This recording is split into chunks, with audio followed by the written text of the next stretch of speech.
Okay, good day guys, no? So mayroon na akong i-share sa inyo guys, no? So sa mga LG inverter natin, merong LG tayo ngayon na ang error ay DL error, no? So DL error. So DL error guys, sa LG dalawa po yung door lock na gamit ng LG, no? So ito yung mga old model guys, no? Ito yung gamit nila.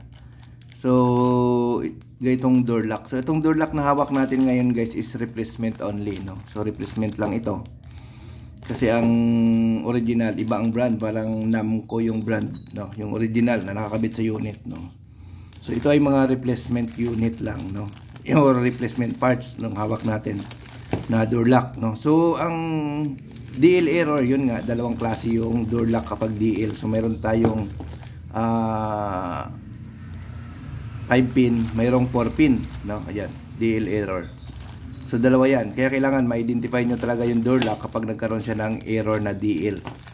No? So dapat malaman nyo kung either yung 5 pin or yung 4 pin, no? Kasi nga minsan nagkakamali yung iba sa pag-order. Pag sinabing DL, akala nila ito na yon. So ito pala yung kailangan nila. Minsan naman ito yung na-order, ito pala ang kailangan. So baliktad. So kailangan makuha nyo talaga kung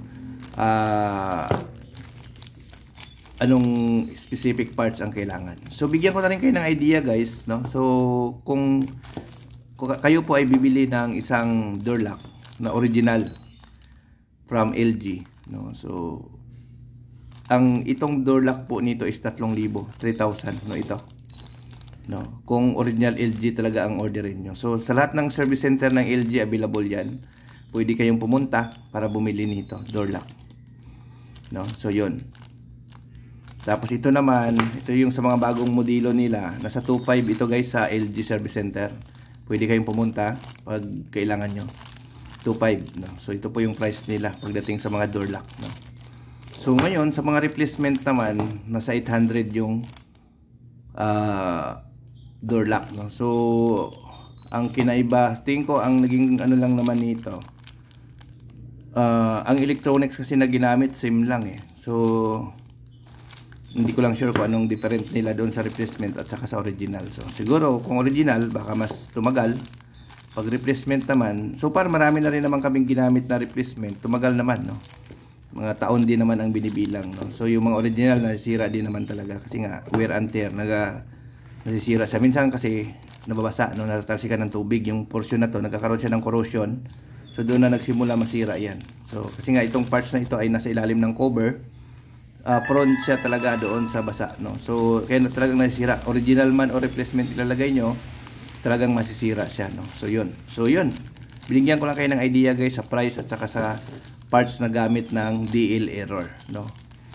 So yun. So ngayon, ito guys, ito usually ito naging ito yung itong naging ginagamit natin sa DL error, no? Ito yan. So ngayon, bibigyan ko kayo ng idea, no? So minsan kasi pag nag-service tayo, sinalpakan na natin ng ilang door lock, DL pa rin, no? Pagpalit na tayo ng socket dito, DL pa rin, no? So kadalasan board ang sira kasi ang naging problema diyan guys, yung output ng board para mapaandar ito, bababa na, no? Minsan wala nang voltage, no? Kaya hindi siya gumagana, nagkakaroon pa siya ng DL ulit, error. So ito guys, may technique to, no? Para mapagamit nyo lang yung washing machine. Para magamit lang, ilagay nyo to doon sa washing machine. Then pag nag-start kayo maglaba, hatakin nyo lang to. Yan. Pag hinatak nyo yan, makakatapos na yan siya sa paglalaba, no? From the start, matatapos na siya. Then pag end, matatapos siya. Pag end niya, hindi mag-automatic shut off yung washing machine. So kailangan nyo siyang hatakin ulit to para mag-shut off siya. Yan. Kailangan i-unlock siya para mag-shutdown yung washing machine. So iyon po ang pinaka-remedy kung talagang hindi na, example, nasira na yung board, DL siya ng DL, nagkapagpalit na kayo ng harness, nagpalit na rin kayo ng door lock, ilang beses DL pa rin. So ito yung pinaka last option, para siyang manual mo na siyang gagawin. So yun nga, pag nag-start ka, maglaba, kailangan mo siyang hatakin. Yan. So gawan nyo ng paraan na may ilabas nyo to doon sa gilid, sa lagayan niya. Yan. So pag nag-start siya maglaba, hatakin nyo lang, start na yan, tuloy-tuloy yan hanggang matapos yung labahan nyo. Pag end, stop siya sa zero, hindi siya mamamatay yung display. Pag in-off nyo, hinatak nyo ito, yan, saka siya mag-off. Yun, so ganun po ang paggamit nito manual, no? Yan po ang paggamit ng manual. Or, siguro maglalabas tayo ng ano dito, no? So itong dalawang wire na to, ito kasing ano niyan, door lock niyan, kung ganyan. Itong dalawang wire na to, ito po yung nagkaroon ng contact diyan kapag nagla-lock ito. Yan. So yung dalawang wire na yan dito na nakalagay, ha. Ito sa pinakagilid, no, pinakagilid. So ang gagawin niyo lang diyan, kung ayaw niyo gamitin tong hatak-hatak na to, pwede niyo siyang lagyan ng improvised switch. Yung switch lang, yung post switch na pag nag-start kayo maglaba, i-on mo. Pag nag-on siya, tuloy na 'yon hanggang matapos.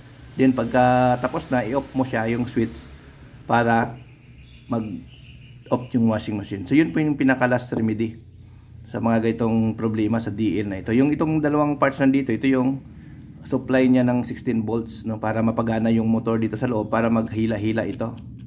No? So pwede mo siya gamitin manual kung talagang wala nang choice, no, para lang magamit yung washing machine ng customer. Yun. So, yun, no? Kasi marami tayong na-encounter na ganun, DL error. Nagpalit na tayo ng door lock, DL pa rin. Nagpalit na ng harness, DL pa rin. So, ang problema, yung output galing sa board. So, yun ang ginagawa natin. Minamanual na natin siya. So, pwede siyang gawing manual. Or bypass kung tawagin. Pero, yun nga, kailangan nyo siya lagyan ng switch or dihatak na lang. Pag start, hatak. Pagkatapos, hatak para mag-off yung washing machine. So, yun, no? Share ko lang yan sa inyo guys para magkaroon kayo ng idea. Okay, thank you.